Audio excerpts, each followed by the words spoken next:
Hey everybody, Jared Miller here alongside Jimmie Searfoss and Oliver Hayes here in T-Mobile Arena. What a day here for the Pac-12 Tournament. An upset, a defensive battle, two great things, one better than the other, but both awesome. Takeaways from the day. Gritty win. Real gritty win. It was ugly, That offense looked really not that great. I don't think that they can do that again and still expect to beat the Ducks tomorrow. It's a tough team.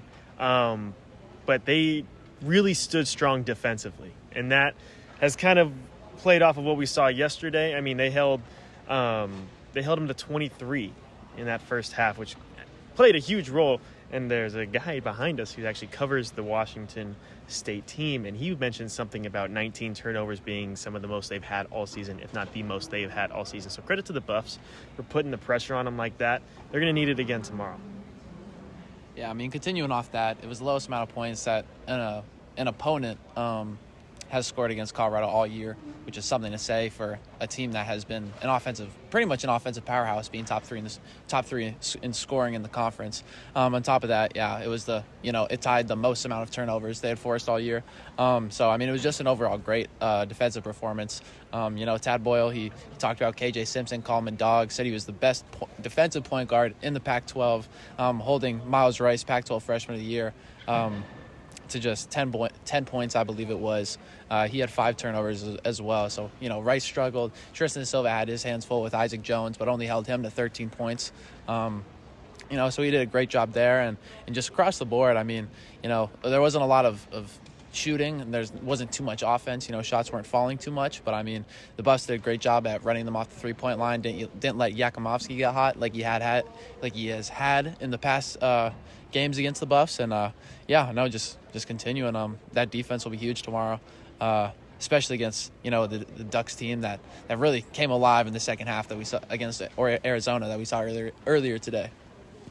Yeah, I mean, not a lot of offense in this game, obviously, for the Buffs, but in that first half, Tristan da Silva looked really good. His mid-range shots were dropping. But second half, he kind of fell off a little bit. He kind of fatigue might be kicked in, or is that something? I mean, we talked about it earlier how we're kind of worried about that. There's a possibility that could really affect the team, especially with not too big of a bench. I mean, no rough in the day, thinking about it. Just only 3 players off the bench, I believe. Is fatigue something we're worried about heading into tomorrow's game?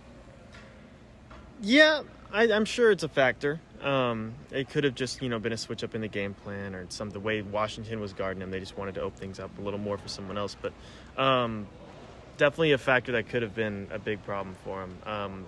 I'm sure they're resting up. They got another late one tomorrow at 7. They're going to get those massages that they need, whatever they need to get ready for tomorrow. Yeah, I mean, obviously fatigue is going to be a big part of any basketball game. I think specifically Tristan da Silva dealt with some fatigue issues tonight, as you brought up, just because he had so much to deal with as far as Isaac Jones. I mean, Isaac Jones is one of the most athletic players in the Pac-12. In the first half, he had a spin. He spun off da Silva and got a dunk, just to showcase a little bit of what he's capable of. And we saw in the second half, before the Buffs got a much-needed media timeout, he started to get a scoring run together by himself, which ended up tying the game. And he actually scored the last basket to take the lead against da Silva. So, I mean, I think tonight was more of it's individual instance of being fatigued, but I do agree it will be the third game in 3 days. It'll also be the same for Oregon, and the Buffs have been playing shorthanded all year. KJ Simpson, another 40 minutes tonight. I really think the biggest person, no pun intended, to keep well rested and stamina high will be Eddie Lampkin Jr., because he will have his hands full with N'Faly Dante tomorrow after watching his great performance earlier today. Yeah, I think N'Faly Dante is my new favorite player that's not a Buffalo. I mean, it was just electric to watch him play earlier today. He was a big reason Arizona was sent packing a little early, which we might have some more content for you tomorrow with Jimmy talking to some Arizona fans, and I don't think that's going to age well for them. But I mean, I think one thing to help the fatigue is the bench, the minutes from the bench two freshmen for the Buffaloes coming off the bench. What do you see from them that could help the team tomorrow? Dak comes in and he's got confidence, and that's kind of very glaring in when you see him take the court. He's moving more than his freshman counterpart in Jope. He's throwing the ball down. He's not afraid to get up there and make a play. I think Jope looks a little timid at times. We've seen him have some confidence earlier on in the year. It's kind of gone and come in waves. It's come and gone. But Dak's going to definitely provide an energy effort. And then he looked pretty good defensively tonight to me, as to where Jope has let a few guys go by him.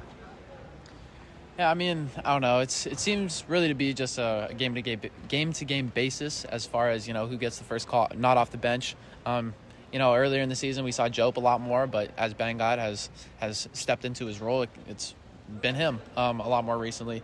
I wouldn't be surprised if he came in and especially with his athleticism and length to disrupt things against Oregon.